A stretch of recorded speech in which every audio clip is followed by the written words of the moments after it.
महाकारुणिक तथागत भगवान बुद्ध को त्रिवार वंदना। महाकारुणिक तथागत बुद्ध द्वारा देशित सुआख्यात धम्म को त्रिवार वंदना। महाकारुणिक तथागत बुद्ध के आदि श्रावक संघ को त्रिवार वंदना।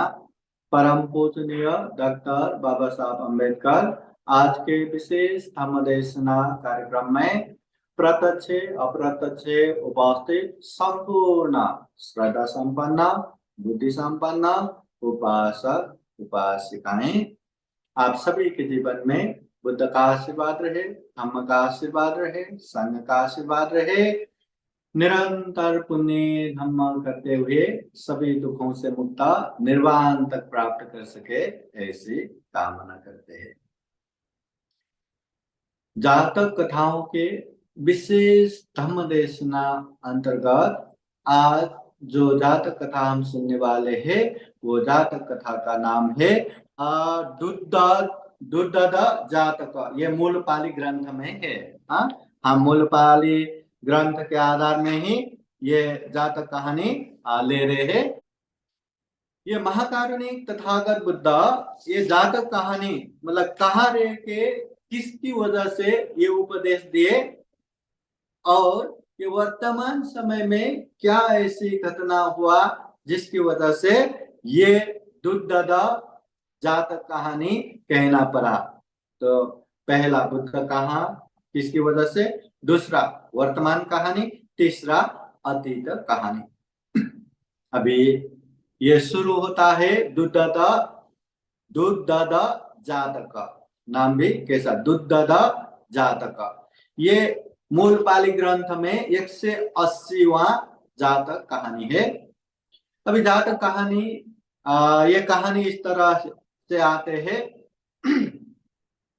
महाकारुणिक तथागत बुद्ध श्रावस्ती के जैतून बुद्ध विहार में रहते समय वहां जो एकदम मेहनत के साथ एकदम कठिनाई के साथ जो दान देने वाले समूह है उन लोगों के विषय में, उन लोगों को संबंधित करते हुए तथागत बुद्ध ये जातक कहानी कहते हैं। अभी वर्तमान कहानी इस तरह शुरू होता है। श्रावस्ती जहां महाकारुणिक तथागत बुद्ध रहते हैं, जहां हजारों हजार मार्गफल लाभी पूजनीय भिक्षु संघ रहते हैं, जहां करोड़ों करोड़ आर्य श्रावक उपासक रहते हैं, आर्य जन उपासक रहते हैं, उपासिका रहते हैं। तो वहां बार बार उपासक उपासिका मिलके अपने अपने मोहल्ले में अपने अपने जगह में बड़े बड़े संगदान कार्यक्रम करते रहते, बड़े बड़े कार्यक्रम का आयोजन होते रहते। तो एक समय ऐसा हुआ, श्रावस्ती नगर में एक समूह लोग मतलब दल बना के या मंडल बना के वो लोग परस्पर मिलके अपने मित्र परिवार सारे मोहल्ले के लोग मिलके चंदा एकत्र करते हैं, सबका दान एक जगह जमा करते हैं और उन लोगों ने महाकारुणिक तथागत बुद्ध प्रमुख भिक्षु संघ को 7 दिन तक खूब महान संगदान करते हैं। 7 दिन तक, फिर 7 दिन तक संगदान करने के बाद अंतिम दिन में वो उपासक उपासिकाओं ने बुद्ध प्रमुख सारे भिक्षु संघ को जो जो आवश्यक वस्तु है, जो जो दान दे सकते हैं, अनेक तरह से दान पुण्य करते हैं, हर तरह से दान पुण्य संपन्न करते हैं। वो सारा दान हो गया। वहां महाकारुणिक तथागत बुद्ध प्रमुख भिक्षु संघ उपस्थित थे। तो सारे दान पुण्य होने के बाद जो दान देने वाले समूह है, उस समूह का जो नेता है, जो मूल है, तो वो सामने आते हैं और तथागत बुद्ध को प्रार्थना करते हैं, भगवान ये संघ दान कार्यक्रम में किसी ने बहुत ज्यादा दान दिया और किसी ने थोड़ा ही दान दिया। ज्यादा दान देने वाले भी है, कम दान देने वाले भी है, परंतु मैं चाहता हूं ये संगदान में सहभागी हुए सभी उपासक उपासिकाओं को समान रूप से महान पुण्य मिले। तो इस तरह से प्रार्थना करते हैं। फिर तथागत बुद्ध उन लोगों को कहते हैं, ये जो दान दे रहे हैं इसमें तथागत बुद्ध है। तथागत बुद्ध के साथ साथ इतने महान भिक्षु संघ उपस्थित है। ये दान का पुण्य महान फलदायी तो होना ही है, होगा ही। परंतु पहले पहले पंडित लोगों ने इसी तरह का दान करके गए हैं। मतलब पहले भी इसी तरह का दान हुआ है, ऐसे लोगों ने मिलकर दान किया है। तो ऐसा तथागत बुद्ध के कहने पर वो सारे लोग भी धम्म देशना सुनने के आशय से विनती करते हैं, भगवान इस समय का जो भी बातें हैं वो तो हम जान गए, देख लिए, परंतु आप जो बातें बोल रहे हैं वो हमें पता नहीं। अच्छा होता कि तथागत बुद्ध वो बातें हमें सुनाए। फिर ऐसा कहने पे महाकारुणिक तथागत बुद्ध ने ठीक है सुनाता हूं, सुनो, ऐसा कहते हुए तथागत बुद्ध ये जातक कहानी सुनाते हैं जिसका नाम है दुद्धत जातक। अब ये दुद्धत जातक कैसे प्रारंभ होता है?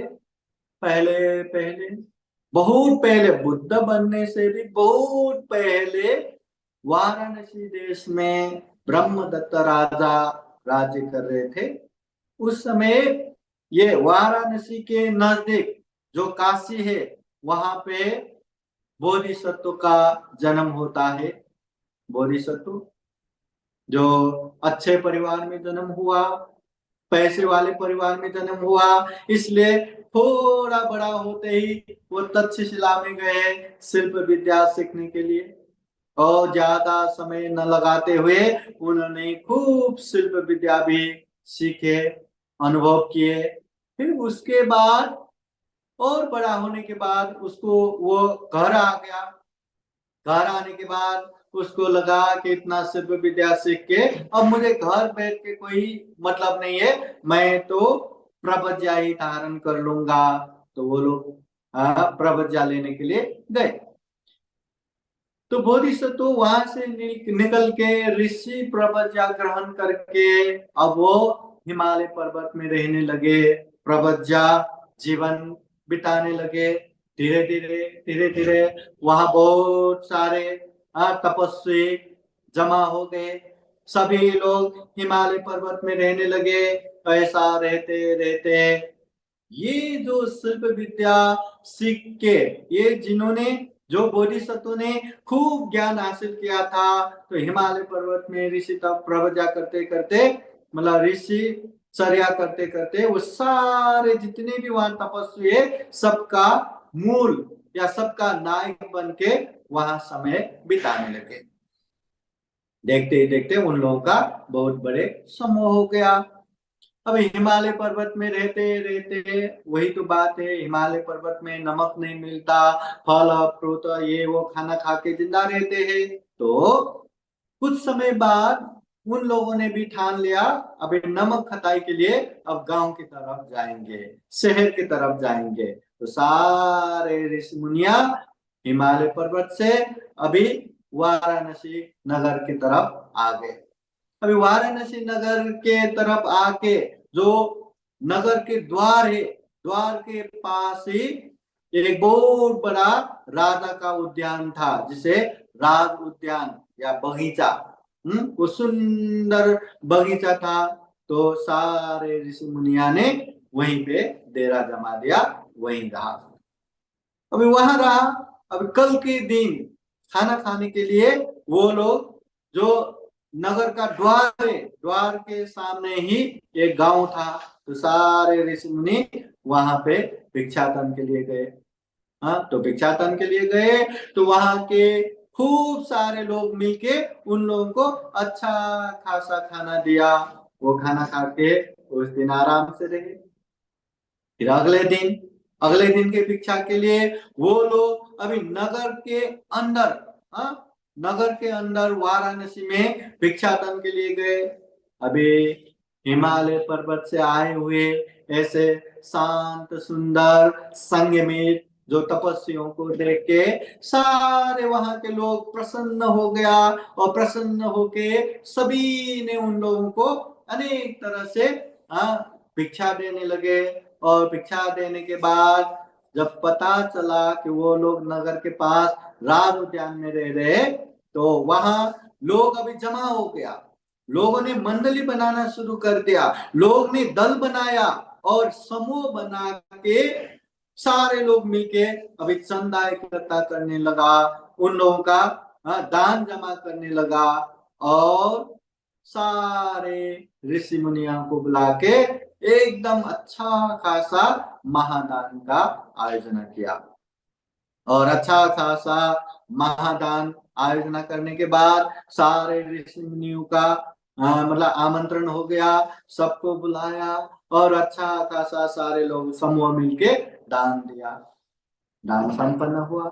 अब दान संपन्न होने के बाद वो जो दान देने वाले लोग थे, उनमें से जो नायक बना था, जो दल का नेता बना था, तो वो सामने आया और सामने आके वो ऋषि को हाथ जोड़ते हुए कहते हैं कि ओ ऋषि मुनि, ये जो दान में जो हमने चंदा इकट्ठा किया या सबका दान इसमें हमने संग्रह किया, तो ऐसे दान संग्रह करते समय किसी ने श्रद्धा से बहुत ज्यादा दिया, किसी ने अपने हैसियत से थोड़ा ज्यादा, किसी ने कम दिया, परंतु सबने अच्छा खासा दान दिया। हम प्रार्थना करते हैं ये दान का पुण्य सभी के लिए महान फलदायी हो, हम प्रार्थना करते हैं।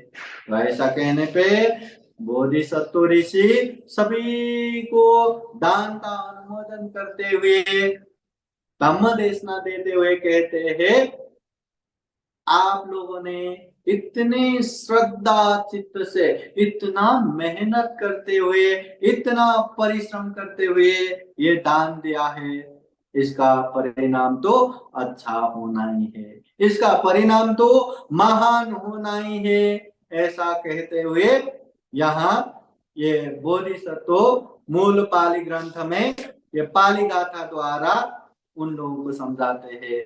तो ये पाली गाथा द्वारा जो दो गाथा बोधिसत्व कहते हैं, ये मूल पाली ग्रंथ में इस तरह आते हैं। दुद्ददं ददमानानं दुक्करं कम्मकुब्बतं असन्तो नानुकुप्पन्ति सतं धम्मो दुरन्नयो। ये बोधिसत्व सबसे पहले कहते हैं, कठिनाई से जो दिया जा सके, देने वाला द्वारा कठिनाई से जो किया जा सके, ये करने वाले सत्पुरुषों का धर्म दुर्मेय है, असत्पुरुष इसे नहीं कर सकते। मतलब जो सत्पुरुष ये इतनी कठिनाई से जो दिया जा सके या देने वाले द्वारा जो कठिनाई से किया जा सके, ये करने वाले सत्पुरुषों का धर्म मतलब दुर्ज्ञेय महान है, और असत्पुरुष ऐसे काम नहीं कर सकते। जो अच्छे चाहने वाले हैं, जो पुण्य चाहने वाले, ऐसे लोग इतने कठिनाई से इतना महान पुण्य कार्य कर सकते हैं। असत्पुरुष ऐसे काम कर भी नहीं सकते, करने की इच्छा भी नहीं कर सकते। फिर दूसरा गाथा इस तरह कहते हैं, तस्मा सतं च सतं नाना होती तो गति असंतो निरयं यन्ति संतो सर्गपरायणाति। तस्मा सतं च असतं, ये मूल पाली में जो कहते हैं, इसलिए सत्पुरुषों और असत्पुरुषों की गति भिन्न भिन्न होती है। किस लिए? क्योंकि सत्पुरुष कठिनाई से अच्छे पुण्य कार्य करते हैं, मेहनत करते हुए खूब पुण्य कार्य करते हैं, मगर असत्पुरुष इस तरह का पुण्य कार्य नहीं कर सकता। इसलिए दोनों का गति या उन लोगों का जो परिणाम है अलग अलग है, भिन्न भिन्न है, उनका परिणाम हमेशा फर्क फर्क रहता है। हाँ, यहाँ कहते हैं असंतो निरयं यन्ति संतो सग्ग परायणाति। जो ये सत्पुरुष है वो सुगति जाने वाले होते हैं और असत्पुरुष दुर्गति जाने वाले। मतलब जिसने पुण्य किया, जिसने धर्म किया, वो लोग सुगति की तरफ जाते हैं, सुगति का मार्ग खुलता है। परंतु जो गलत करते हैं, जो पाप करते हैं, जो अकुशल करते हैं या जो कुशल करना नहीं चाहते, मेहनत से दान पुण्य करना नहीं चाहते, वो लोग दुर्गति में पतन होता है। इसलिए यहाँ कहते हैं असंतो निरयं यन्ति, जो असत्पुरुष है उन लोगों को दुर्गति की तरफ लेके जाता है, और संतो सग्ग परायणाति, जो सत्पुरुष है, जो संत है, उन लोगों को सुगति के तरफ तरफ लेके जाता है। तो इस तरह से बोधिसत्व सारे लोगों को दान का अनुमोदन करते हुए ये धम्म देशना देते हैं। बाद में वहां कुछ दिन रह के फिर से वो लोग अपने हिमालय पर्वत में जाके ऋषिचर्या करते हैं। और वहां मतलब इतने लोग मिलके अच्छे से दान दे रहे थे, तो वो लोग बरसात ऋतु या बरसात समय जो 4 महीना रहता है, 4 महीना वहां पे रह के लोगों का दान स्वीकार करके आराम से दान अनुमोदन करते हुए वहां रहते हैं। उसके बाद वो लोग हिमालय पर्वत में जाके आराम से मतलब ऋषि चर्या करते हुए, ध्यान करते हुए, ध्यान में परिपूर्ण होते हुए ब्रह्मलोकगामी होते हैं बोधिसत्व। तो तथागत बुद्ध ने ये जातक कथा को संगठित करते हुए ये कहते हैं, ये जो उस समय के जो जातक कहानी में जो दान देने वाले समूह है, अभी के ये बुद्ध परिषद है, और ये जो ऋषि मुनियों का जो नेता है, जो नायक है, वो तो मैं ही हूँ, या बोधिसत्व मैं ही हूँ, ऐसा कहते हुए ये जातक कथा परिपूर्ण करते हैं, समापन करते हैं। तो जातक कथा यही है। दुर्दांत जातक महाकारुणिक तथागत बुद्ध श्रावस्ती के जैतून बुद्ध विहार में रहते हुए कठिनाई से दान देने वाले समूह को संबंधित करते हुए जातक कहानी कहते हैं। श्रावस्ती नगर में परस्पर सभी जन मिलके दान एकत्र करते हुए महान पुण्य कार्य करते हैं। 7 दिन तक संगदान करते हैं। 7वें दिन सारे दान पुण्य करने के बाद दान देने वाले समूह के नेता बुद्ध के पास आके कहते हैं, किसी ने कम, किसी ने ज्यादा दान दिया, सबको महान पुण्य का फल मिले। बुद्ध कहते हैं ये जो दान दे रहे हैं उसमें बुद्ध है, भिक्षु संघ है, ये तो महान पुण्य कार्य है ही, पहले भी ऐसे दान दिया है जिसका महान पुण्यदायी है। तो ये क्या है, ये कैसा है, ऐसा पूछने पे तथागत बुद्ध ये जातक कहानी कहते हैं। जातक कहानी में पहले वाराणसी देश में ब्रह्मदत्त राजा राज्य करते समय ये काशी में बोधिसत्व का जन्म होता है। वहां अच्छे परिवार में, अच्छे खासा परिवार में उसका जन्म होता है। कुछ बड़ा होने के बाद तक्षशिला में जाके शिल्प विद्या अध्ययन करते हैं। वहां से वापस आके घर में कुछ समय रहने के बाद फिर वहां से भी घर बार छोड़ के ऋषि प्रब्रजले के हिमालय पर्वत में जाके ऋषि चर्या करते हैं।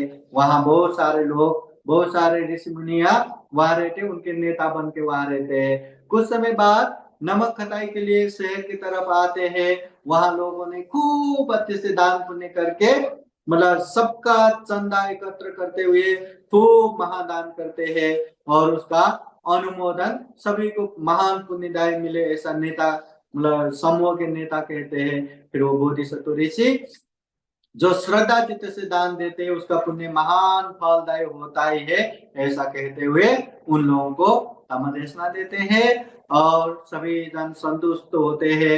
इस तरह 4 महीना बरसात ऋतु वो सारे ऋषि मुनि वहां रह के सबका दान स्वीकार करते हुए उसके बाद वो लोग हिमालय पर्वत में जाके रहते हैं और बोधिसत्व वहां से ध्यान में पारंगत होते हुए अपने कर्म अनुसार परलोक होते हैं और ब्रह्मलोक गामी होते हैं। तथागत बुद्ध ये दाता कथा को संगठित करते हुए उस समय के जो दान देने वाला परिषद अभी के बुद्ध परिषद है और उस समय के जो ऋषि मुनियों का नेता वो बोधिसत्व तो मैं ही था ऐसा कहते हुए ये जातक कहानी संपन्न करते हैं। ये जातक कहानी का उद्देश्य यही है कि श्रद्धा चित्त से कठिनाई से मेहनत से जो दान देते हैं उसका पुण्य महान रहता है। जो बुद्ध धम्म संघ ये संघ में दान देते उसका पुण्य तो महान होता है। जिस समय बुद्ध धम्म संघ नहीं ऐसे समय में दान दिया हुआ वो श्रद्धा युक्त वो मेहनत परिपूर्ण दान उसका पुण्य महान होता है। और ऐसे पुण्य करने से ही हमें सुगति का रास्ता खुलता है, दुर्गति का मार्ग बंद होता है। तो ये कहानी ये जातक कथा है दूध दादा जातक का।